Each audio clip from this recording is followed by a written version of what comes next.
Okay, next page. Like fictional men/male celebrities. Lesbians are allowed to like male celebrities and fictional characters. It's usually a symptom of compulsory heterosexuality.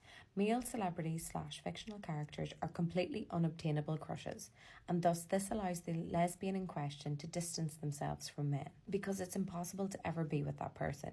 They get to avoid the romance and intimacy, which is usually something that girls can recognise they don't want with men, but can't exactly place why or what that means. Even if the attraction to male celebrities/fictional characters is not an effect of compulsory heterosexuality, parentheses, which would be really hard to figure out, it's not fair that straight women can have girl crushes and straight men can have man crushes without anyone telling them they can't be/aren't straight anymore.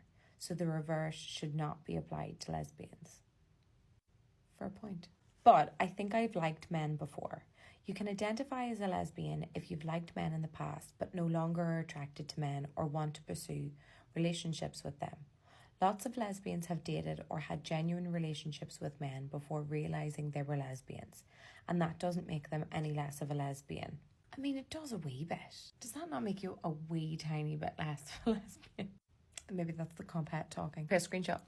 Next page. If you don't care about men or would no longer like to be with them, you can be a lesbian now. It's a now identity. That's nice. It matters how you feel now. You're not interested in men, so you can ID as a lesbian regardless of how you felt in the past. If you ID as a lesbian now and then meet a man and fall for him, it would be wrong to call yourself a lesbian. But having a relationship with a man in the past doesn't mean you can't be a lesbian now. Okay, fair. That's nice. Many lesbians have previously liked men at some point in their lives before realising they are lesbians. Now, a common misconception is that everyone is born knowing they are gay, and that's not necessarily true. It can be both because of nature and nurture.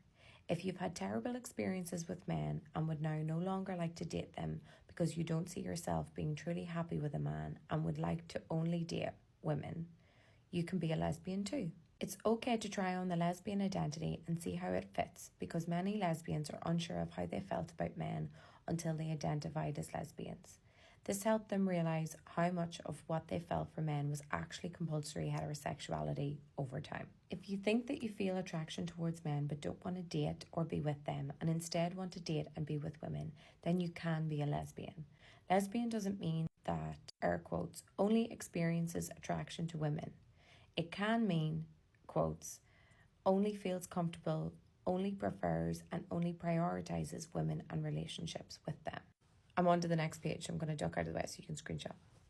Okay, next page. Many lesbians have found out this way that their, quotes, attraction to men was in fact compulsory heterosexuality.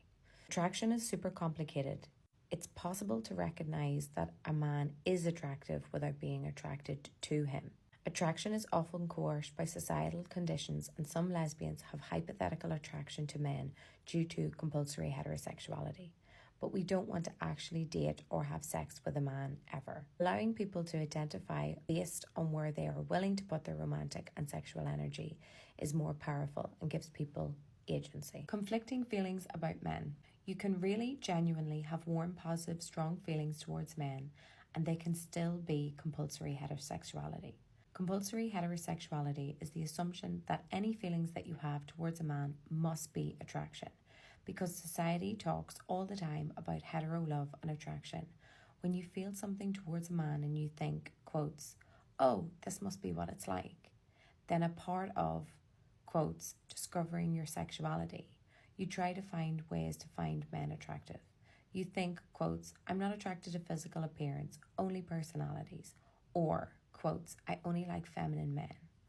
Or you find ways to make yourself aroused by men by imagining them in all kinds of unusual scenarios until you hit one that appeals to you. On to the next page, so screenshot.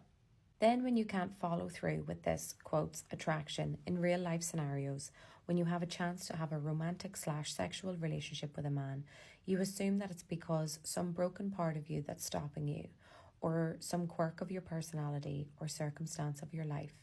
Parentheses, quotes, I have high standards, or, quotes, I only like older men, or, quotes, I have incredibly obscure made-up sexuality where I only like men until they like me back. And you explain why you're unable to find attainable men in real life who you're attracted feel like that's every woman I know.